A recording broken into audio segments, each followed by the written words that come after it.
दर्शकों, topic today के आज के एपिसोड में आप सभी का स्वागत है। टॉपिक टुडे में आज हमारे मेहमान हैं शहर के जाने माने ऑर्थोपेडिशियन डॉक्टर अब्दुल गनी, जो प्रोफेसर हैं और HOU government medical college department of orthopaedics. Doctor साहब, आपका बहुत बहुत स्वागत है। बहुत बहुत शुक्रिया। डॉक्टर साहब, जो सूरत हाल बना हुआ है कोविड की वजह से हम लोग बहुत ज़्यादा जो है वो जूझ रहे हैं जी, और जाहिर सी बात है ये कहावत है कि doctors are next to God, और कोविड में ये चीज़ जो है वो साबित हुई है। यकीनन ये चीज़ पहले भी थी, लेकिन कोविड में जो हम हाल देख रहे हैं, ऐसे में जो फ्रंट लाइन वॉरियर्स का काम जो है वो डॉक्टर्स कर रहे हैं। आप ऑर्थोपेडिक्स के पेशे से ताल्लुक़ रखते हैं। सबसे पहले आपसे जानना चाहूँगा, आम इंसान तो जब हम ऑर्थोपेडिक्स की बात करते हैं वो सिर्फ हड्डियों के बारे में जानता है, बेशक। तो क्या कुछ है ऑर्थोपेडिक्स में, आपसे जानना चाहेंगे। वेल, ऑर्थोपेडिक जब हम बात करें एक आम बंदे एज ए लेमैन की तरफ से, तो ऑर्थोपेडिक का मतलब सिर्फ हड्डियाँ नहीं है। ऑर्थोपेडिक का मतलब है कि हड्डियाँ साथ में उसके जोड़ होते हैं, जोड़ के साथ मांसपेशियाँ होती हैं, सबसे ज़रूरी ये होती है नसें होती हैं। मांसपेशियों का काम भी तभी होता है कि अगर नसें इंटैक्ट हों। नसें, हड्डियों का पर से डायरेक्टली काम नहीं होता जब तक आपके मांसपेशी या नसें काम नहीं कर रही, और आपकी बॉडी पूरी को सपोर्ट, आप पूरी बॉडी को प्रोटेक्ट जो है वो हड्डियां करती हैं। तो ऑर्थोपेडिक बेसिकली डील करता है हमारे दो किस्म के, एक तो हमारी स्पाइन जो बैक को है, दूसरा हमारे लिम्स हैं, बाजू हैं या टांगे हैं। तो जनरली अगर हम स्ट्रक्चरली देखें तो इनको देखते हैं, और इसमें जो भी स्ट्रक्चर आते हैं, चाहे वो हड्डी है, चाहे वो मांसपेशियाँ हैं, नसें हैं, वो इसमें इन्वॉल्व होती हैं। देन ऑर्थोपेडिक ओवरऑल हम दो तरीके से जब बीमारियों की तरफ से देखें तो दो एंगल हैं इसके। एक है कि इमरजेंसी, फ्रैक्चर, ट्रामा, इंजरी। दूसरा है कि हमारा आर्थराइटिस, बैक एक और इस तरह की प्रॉब्लम जो है हड्डियों में इन्वॉल्वमेंट होती है, या जोड़ों में इन्वॉल्वमेंट होती है, या मांसपेशियों की इन्वॉल्वमेंट होती है, तो वो जी सर। डॉक्टर साहब, इसके अलावा देखें इस वक्त जो बहुत बड़ा चैलेंज है कोविड का, इसमें ज़्यादातर लोग जो है वो इंडोर हैं जी, और इंडोर रहने के बाद अगर एक्टिविटी ना हो, अगर फटीग ना हो, तो ओवरवेट होने का ख़तरा है। तो ऐसे में आप क्या सजेस्ट करते हैं? जैसे हम देखते हैं कि बहुत सारे लोग जो हैं उन्होंने मॉर्निंग वॉक शुरू की है, पहले भी करते थे, लेकिन कोविड के दौरान थोड़ा ज़्यादा इसलिए हुआ है बिकॉज जिम्स वगैरह जो थे वो बंद कर दिए गए थे। बहुत सारे लोग जो हैं वो साइकिलिंग की तरफ जो है जा रहे हैं, या लोग घरों में भी कोशिश कर रहे हैं। तो व्हाट इज़ बेस्ट, कितना टाइम एक्सरसाइज में देना चाहिए, और क्या एक्सरसाइज शरीर के लिए सही रहती है? आपने बड़ा इम्पॉर्टेंट पॉइंट टॉपिक छेड़ा, स्पेशली कोविड में, जबकि आउटडोर एक्टिविटीज़ बड़ी लिमिटेड हो गई हैं, और गाइडेंस है, रिकमेंडेशन, और वाकई ज़रूरी भी है कि अननेसेसरी बाहर ना जाया जाए, बिकॉज जैसे ही आप बाहर घर से निकलते हो अननेसेसरी, तो कहीं ना कहीं एक्सपोजर ज़्यादा होता है, and that is not required. Having said that, simultaneously आपने बैलेंस करना है कि आपका वज़न जो है वो कंट्रोल में रहे। डेफिनेटली एक्टिविटी कम होगी, इनटेक वहाँ ही है, तो आपका वज़न टेंडेंसी होगी कि वज़न बढ़ने की। उसका सबसे ज़रूरी चीज़ है कि एक तो डाइट पे कंट्रोल रखें इन दिनों में। डाइट का कंट्रोल का मतलब, जब आप कह रहे हो तो स्किप करने की डाइट की ज़रूरत नहीं होती। दिस मिसनामर सोसाइटी में है कि मैंने ये मील नहीं खाई, ब्रेकफास्ट नहीं किया या लंच नहीं किया तो मैं वज़न कम होगा। उल्टा है, आप छोटे छोटे पोर्शन लें, बेशक 4 के बजाय 5 पोर्शन ले लें, लेकिन छोटे छोटे पोर्शन रहेंगे, फ्रीक्वेंट मील रहेंगे, rather than skipping. That is number 1। Number 2, जो रात का खाना है वो ड्रॉप करें जल्दी, 7-8 बजे से पहले ही वो खा लें। 8 बजे के बाद डेफिनेटली कोई खाना ना खाएं, और रात का जो है डिनर वो लाइट फूड होनी चाहिए, रादर देन फुल। जैसे हम लोगों की आदत है कि दिन भर ना खाओ, बेशक आगे पीछे भागते रहो, लंच स्किप करो, और रात को जितना चावल या भर के खा लो, दैट इज़ समथिंग रॉन्ग। उससे वेट इंक्रीज़ होता है। Definitely there is also the type of food आप जो लेते हो, जैसे आप शुगर या मीठा जो है ऑब्वियसली आपने ड्रॉप करना है। मैं ये नहीं कहूँगा बिल्कुल छोड़ो, लिमिट करो क्वांटिटी, बेशक जस्ट टेस्ट के लिए, बट लिमिट करो। देन साइमल्टेनियसली फैटी चीज़ें अवॉइड करो। आपने फ्रूट्स की क्वांटिटी बढ़ानी है, सब्ज़ी की क्वांटिटी बढ़ानी है, दाल की क्वांटिटी बढ़ा लो, प्रोटीन बढ़ा लो, बट जो हाई एनर्जी डाइट है उसको अवॉइड करो। छोटे पोर्शन, फ्रीक्वेंट मील, ब्रेकफास्ट काफ़ी अच्छा करो, फिर आस्ता आस्ता 11-12 बजे एक आध छोटा मील या फ्रूट्स वगैरह ले लो, फिर आप लंच करो, आफ्टरनून स्नैक्स ले लो, एंड 7 o'clock छोटा मोटा सैलड वगैरह या लाइट मील, मतलब नॉट हैवी वगैरह। सो वेट इन दिनों में कंट्रोल करना बहुत ज़रूरी है, दोनों चीज़ों के लिए, ओवरऑल सेहत के लिए और हड्डियों के लिए भी। बिकॉज हड्डियों का जनरली ये है कि ख़ासकर जो टांगों के जोड़ हैं या टांगों की हड्डियाँ, पर्टिकुलरली हम घुटने के जोड़ जैसे कहते हैं, तो काफ़ी लोग आप देखते होंगे कि कहीं ना कहीं इन्वॉल्वमेंट होती है घुटनों में, वियर एंड टियर, घुटनों का दर्द। वन ऑफ द फैक्टर ये रहता है कि अगर जिसका वेट ज़्यादा हो तो उसको टेंडेंसी है कि वियर एंड टियर ज़्यादा होता है, जोड़ जल्दी घिसते हैं। जी डॉक्टर साहब, इसी सवाल का दूसरा हिस्सा ये था कि कितनी देर एक्सरसाइज जो है वो करनी चाहिए और बेस्ट क्या रहेगा? अगर हम इंडोर हैं तो कौन सी एक्सरसाइज करनी चाहिए? जैसे हमने अक्सर देखा है कि क्रैम्प्स पड़ जाते हैं लोगों को, या ट्विस्टिंग हो जाती है, ये बड़ी कॉमन सी चीज़ है एक्सरसाइज के। या लोग बहुत ज़्यादा करते हैं कोशिश कि जो 4 दिन का वर्कआउट है मैं एक ही दिन में करूँ, 1 घंटे में करूँ। अगेन मेरी रिक्वेस्ट रहेगी जो भी सुनने वाले हैं कि too much of everything is bad. आपने कोई चीज़ जो साइंटिफिक ग्राउंड है उसी पे चलना है। 20 मिनट भी अगर रेगुलर वॉक, ब्रिस्क वॉक जिसको कहते हैं, बड़ा ज़्यादा भागने की दौड़ने की ज़रूरत नहीं, running is not required, brisk walk 20 minute भी हफ्ते में अगर 5 दिन भी हो जाए तो that is more than enough और रेगुलर। लेकिन ये है कि ये नहीं कि साल में 2 दिन मेरे को जोश आएगा कि आज फिट होना है और स्किपिंग शुरू करें, और ख़ासकर स्किपिंग घुटनों के लिए, बिकॉज हमारे पास काफ़ी पेशेंट आते हैं और ख़ासकर जब 40 प्लस या 35 प्लस उसके बाद वो स्किपिंग करते हैं तो इमीडिएटली वो बैठ जाते हैं घुटनों के दर्द के लिए। That is not advisable. Regular walk time wise मैंने बता दिया 20-25 मिनट अगर रेगुलर हो जाए, हफ्ते में अगर 7 के 7 दिन ना भी हो, 5 दिन भी हो तो काफ़ी अच्छा है। लेकिन ये है कि रेगुलर वॉक चाहिए। और सबसे ज़रूरी चीज़ ये है कि एक तो जूता आपका कंफर्टेबल होना चाहिए, जूता प्रेफरेबली अच्छा स्पोर्ट्स शूज़ जिसमें कुशनिंग इफेक्ट हो। ज़मीन अगर हम लकी हों कहीं पार्क मिले, और घर में इन दिनों में अगर जिसके घर में लॉन है तो बेस्ट है कि लॉन का यूटिलाइजेशन करें। तो बेस्ट एक्सरसाइज इंडोर में वही है। इवन ट्रेडमिल जैसे है लोग करते हैं, ट्रेडमिल में अगेन प्रॉब्लम है कि हमारी हड्डियों को प्रोटेक्शन ज़्यादा नहीं मिलती, खासकर घुटनों को, स्पेशली जिसका वज़न ज़्यादा है और रिक्लाइनिंग ज़्यादा करके स्पीड ज़्यादा बढ़ा के अगर ट्रेडमिल करो तो अगेन घुटनों के लिए उतनी अच्छी नहीं है। अगर ट्रेडमिल करनी भी है तो आई थिंक अराउंड 5 किलोमीटर की स्पीड पे रखो, बड़े ज़्यादा रिक्लाइनिंग ना रखो, स्लांटिंग पोजीशन में रख के तो आप कर सकते हो। वो टाइम लिमिट मैंने ऑलरेडी बता दी है। डॉक्टर साहब, ये बहुत ही इंपॉर्टेंट इन्फॉर्मेशन है। जैसे हमने लॉकडाउन में देखा कि बहुत सारे लोग जो है वो ट्रेडमिल की तरफ शिफ्ट हो गए हैं इंडोर होने की वजह से।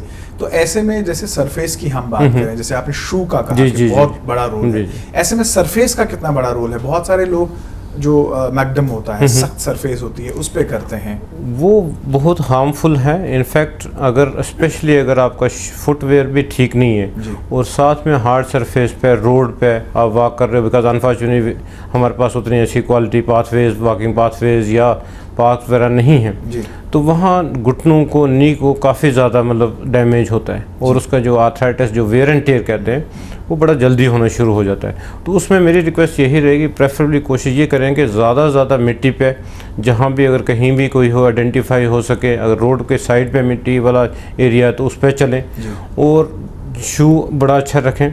बहुत ज़्यादा स्पीड और दौड़ने की ज़रूरत नहीं है, it has to be just brisk walk, balance walk. और फिर घंटे टुगेदर ऐसा भी नहीं है कि 2 घंटे वॉक कर लीजिए, मैंने 4 किलोमीटर चलता हूँ जी, 5 किलोमीटर। हमारे पास काफ़ी लोग आते हैं कि मैं 5 किलोमीटर चलता हूँ जी, मेरे को आदत ही है चलने की, ठीक है। And the worst part also is, हम being human being, we don't want to realise कि कभी कभी एज भी होती है नेचुरली। जैसे आप 60 ईयर्स फॉर एग्जांपल, आप 40 ईयर्स ऑनवर्ड हो, तो आपने अपनी बॉडी को थोड़ा प्रोटेक्ट करके चलना है। आप उतना बॉडी वेयर एंड टेयर नहीं सस्टेन कर सकती जो आपके 30 से पहले सस्टेन करती। आपने रियलाइज़ किया होगा जितने भी स्पोर्ट्स स्टार्स हैं, सेलिब्रिटी हैं, they start retiring by age of 35 maximum 40। Not that they don't want कि उनको सेलिब्रिटी स्टेटस नहीं चाहिए, वो स्पोर्ट्स में कंटिन्यू नहीं करना चाहते हैं, लेकिन उनकी बॉडी गिव अप करती है। बॉडी की एक लिमिट है, आफ्टर 40 आपने उसको बॉडी को बचा के चलना है तो वो ताकि लॉन्ग टर्म चल सके। अगर शॉर्ट टर्म के लिए आप फिट होंगे, थर्मल दौड़ोगे, चलोगे, दिस दैट, तो आप बैठ जाओगे। So that is advice. Doctor साहब, बैक पेन की बड़ी शिकायत है आजकल, चाहे अगर हम एज ग्रुप भी देखें तो जी सर, बच्चों से लेकर बड़ों बुजुर्गों में। एक तो मुझे लगता है कि शायद डाइट वगैरह की वजह से, और दूसरा क्या रीज़न है जनरल, आपने देखा होगा क्या रीज़न है? आपने बड़ा अच्छा कहा। इनफैक्ट बैक पेन जो है almost 80% of population at some stage of life उसको कमर दर्द होती है, 80%, which is a huge percentage. और दैट इज़ द रीज़न। हालांकि फॉर्चुनेटली जो serious type of back ache है वो 5-10% में ही आती है उनमें से, बाकी जनरली नॉन सीरियस होती है और ठीक हो जाती है। बट द रीज़न वाकई है और ग्रेजुअली रीज़न इंक्रीज़ हो रहा है। उसका रीज़न 2-3 है। एक तो हमारी मेजॉरिटी ऑफ एक्टिविटीज़ जो हैं वो सेडेंटरी हो गई, हम बैठे रहते हैं, ज़्यादा एक्टिविटी आउटडोर फील्ड एक्टिविटी, जैसे पहले ज़माने में लोग अच्छा खासा मेहनत करते थे, जफाकशी करते थे, फील्ड में काम करते थे, उनके मांसपेशियाँ जो एक्टिव रहती थी। प्रॉब्लम ये नहीं है सिर्फ हड्डियों के साथ जो मांसपेशियाँ, जैसे मैंने पहले शुरू में कहा, उनका भी ताकतवर होना, उनका अच्छे अपने रिक्वायरमेंट के हिसाब से लेवल में रहना बहुत ज़रूरी है जी। हमारा एक तो पोस्चर जो है वो भी आस्ता आस्ता गलत हो जाता है, चाहे मोस्टली ऑफिस में बैठे हैं, घर में भी चेयर सोफे पे बैठे हुए हैं, साथ में गाड़ी में बैठे हुए हैं, एसी में हैं, बाहर एक्सपोज बड़े कम हैं, सनलाइट एक्सपोजर बड़ा मिनिमल है। डाइट भी अगेन उसका भी रोल है, obviously high energy carbonated diet, this that, smoking है, अल्कोहल है, ये सारे फैक्टर कंट्रीब्यूट कर रहे हैं। और ये ऑब्वियसली विद पैसेज जैसे जैसे एक तरफ हम मॉडर्नाइजेशन की तरफ जा रहे हैं, बट साइमल्टेनियसली मॉडर्नाइजेशन के साइड इफेक्ट हेल्थ पे इस फॉर्म में आ रहे हैं। जी डॉक्टर साहब, विटामिन की बहुत डेफिशिएंसी देखने को मिल रही है, जैसे हम सनलाइट में नहीं बैठते हैं, एक्सपोजर हमने कम कर दिया है, और इसके अलावा जैसे हम कैल्शियम वगैरह जो वो नहीं लेते हैं, आयरन की बड़ी कमी रहती है। ओवरऑल अगर हम देखें तो कितनी ज़्यादा डेफिशिएंसी रहती है और किस किस्म की डाइट रहनी चाहिए, या फिर आजकल जो मेडिकेटेड विटामिन मिल रहे हैं, विटामिन डी है या कैल्शियम की दवाइयाँ वगैरह अवेलेबल होती हैं, तो कितना ज़रूरी है इनका लेना और गैप कितना होना चाहिए इनमें लेने में? वेल ऑलवेज आपने बड़ा अच्छा टॉपिक अगेन टच किया कि डाइट का बड़ा रोल है, एंड ऑलवेज बेटर है कि balance diet. When I am saying balance diet कि उसमें आपने प्रोटीन भी ठीक रखना है, कार्बोहाइड्रेट पे अच्छे मकदार में बट ज़्यादा ना हो, फैट बड़े ज़्यादा ना हो, और ज़्यादातर जाना है सब्ज़ी की तरफ, फ्रूट्स की तरफ, और जिसमें हाई एनर्जी वाली प्रोडक्ट जो ना यूज़ करें। स्मोकिंग स्ट्रिक्टली अवॉइड करें। पहले भी मैंने टच किया कि अल्कोहल अवॉइड करें, बिकॉज वो सेहत के लिए और हड्डियों के लिए भी इन पर्टिकुलर ठीक नहीं है। जो मरीज़ या जो बंदा स्मोकिंग ज़्यादा कर रहा है या फॉर दैट में अल्कोहल ज़्यादा पी रहा है, उसकी हड्डियाँ काफ़ी कमज़ोर हैं। जब पर्टिकुलर डाइट की बारी आई, एक तो विटामिन डी जो है बड़ा ज़रूरी है हड्डियों की स्ट्रेंथ के लिए, बिकॉज विटामिन डी की वजह से ही कैल्शियम अब्जॉर्ब होता है। अगर बॉडी में विटामिन डी कम है तो कैल्शियम की अब्जॉर्बेशन कम होगी और हड्डियाँ कमज़ोर होना शुरू होंगी। और विटामिन डी का मेन सोर्स, नेचुरल सोर्स, सबसे बेस्ट सोर्स है वो है sunlight exposure. Unfortunately because of again हमारे circumstances, working condition, majority of activities जो इंडोर हो रही हैं, और सबसे वर्स्ट पार्ट आज की तारीख में हो रहा है कि बच्चों की जो है लिमिटेड एक्टिविटीज़ आउटडोर हैं बड़ी ज़्यादा, unfortunately because of the mobile phones, laptops, this that, indoor games जो सारी ऑनलाइन जो शुरू हो गई हैं, उसकी वजह से बच्चों की एक्टिविटी और भी कम है। ऑलरेडी प्रेशर में है because of studies, on top of that छोटा मोटा जो भी टाइम मिलता है, चाहे वो स्क्रीन के आगे जाता है या टीवी होता है या मोबाइल होता है, तो that is not something which is good. Because होता ये है कि अप टू 30 ईयर्स सबसे ज़रूरी है कि अगर आप अच्छी तरह अपनी बॉडी का ख्याल रखो, आउटडोर एक्टिविटीज़ अच्छी हों, डाइट आपकी अच्छी हो, तो आपका पीक बोन मास जिसको कहते हैं, हड्डियाँ काफ़ी स्ट्रांग होंगी, और फिर आफ्टर दैट जो भी वेयर एंड टेयर प्रोसेस है उसको बॉडी बेटर टॉलरेट करती है। अगर पहले आपने अच्छी तरह से उसको नहीं किया, वो 30 ईयर्स तक ना आपकी डाइट अच्छी है, ना आपकी रेगुलर एक्टिविटीज़ अच्छी हैं, और ऊपर से आप ओवरवेट भी होगे, तो these are the killing factors, इस कम्बिनेशन के, जिससे हड्डियाँ कमज़ोर भी होंगी।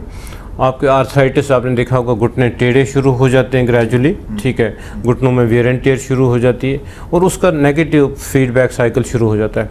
आप घुटने दर्द है, कमर दर्द है, चल नहीं सकते, वेट बढ़ेगा तो अगेन आपको बैकएक भी ज़्यादा होगी, वेयर एंड टेयर ज़्यादा होगा, प्रॉब्लम धीरे धीरे और भी बढ़ेगी। उसकी वजह से अनफॉर्चुनेटली इट इज़ इंटरलिंक्ड। ऐसा भी नहीं है फॉर एग्जाम्पल आर्थोपेडिक को हम इन आइसोलेशन देखेंगे।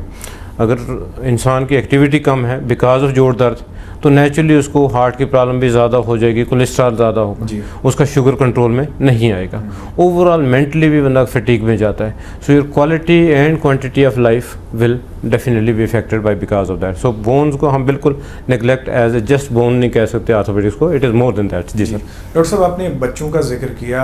आजकल हम देखते हैं कि बच्चों के जो बैग्स हैं, स्कूल बैग्स, बहुत हैवी बैग्स यूज़ करते हैं। वो कितना बड़ा कंसर्न है बच्चों के लिए, बिकॉज ग्रोइंग एज होती है बच्चों की? Unfortunately that is correct news कि बड़ा ज़्यादा कंसर्न है, इसमें कोई दो राय नहीं। Again there is a limit जो बॉडी टॉलरेट कर सकती है, और स्पेशली बच्चों को लेके वो भागना है दूर तक, बस स्टॉप तक जाना है, फिर स्कूल में भी जब बस कैच करनी है, बस का थोड़ा वेट करना है, अगेन उनके कंधों पे कभी कभी बस में जगह भी नहीं मिलती, खड़े हो गए अगेन।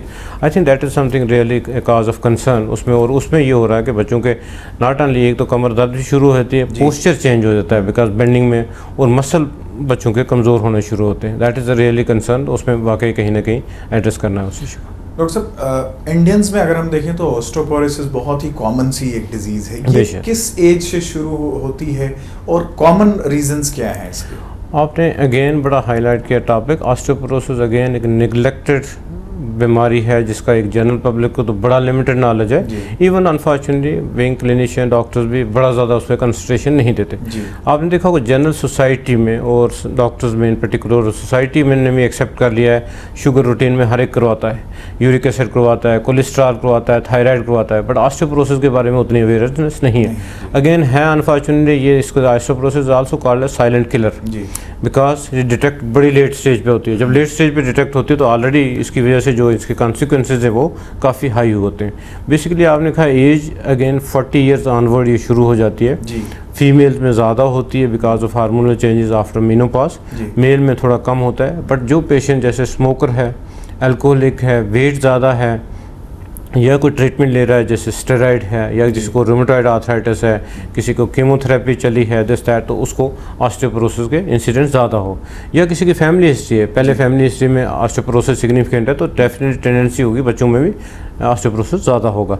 एंड अनफॉर्चुनेटली इसके बारे में स्पेशल अवेयरनेस जो है बड़ी ज़रूरी है।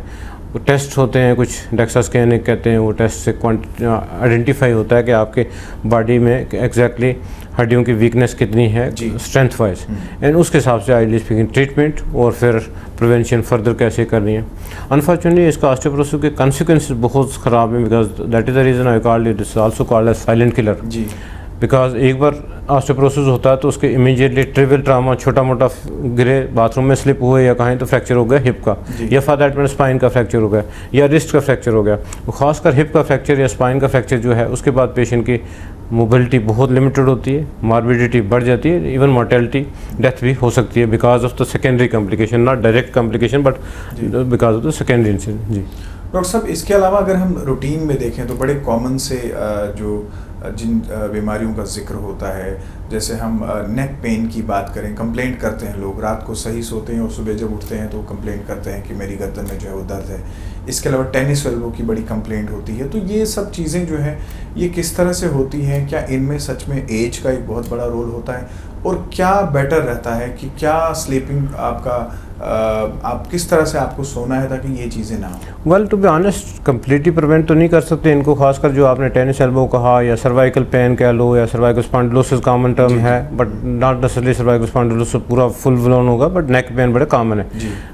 Coming to just start with tennis elbow, basically ये बड़ी सिंपल सी चीज़ें हैं। इसका अनफॉर्चुनेटली मतलब कोई ज़्यादा इलाज डायरेक्टली भी नहीं है और ज़्यादा फॉर्चुनेटली वरी करने की भी ज़रूरत है। Again one has to be slightly careful कि कब पर्टिकुलर कुछ एक्टिविटीज से ट्विस्टिंग एक्टिविटी या रिपीटेड मिसयूज़ या रिपीटेड स्ट्रेस, रिपीटेड इंजरीज़ की वजह से ये होती हैं। आपने नेक पेन की बताई, बड़ा कॉमन पेन है नेक।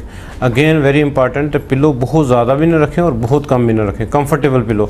काफ़ी लोगों को आदत है कि डबल पिलो लेके या कुछ पोस्चर अपना एबनॉर्मल रखो। Unfortunately of late thanks or not thanks to mobile phone and WhatsApp, लगातार लोग ऑनलाइन रहते हैं, उसकी वजह से पोस्चर काफ़ी ख़राब हो रहा है और उसकी वजह से काफ़ी गर्दन में दर्द शुरू हो जाती है। Again we have to very careful.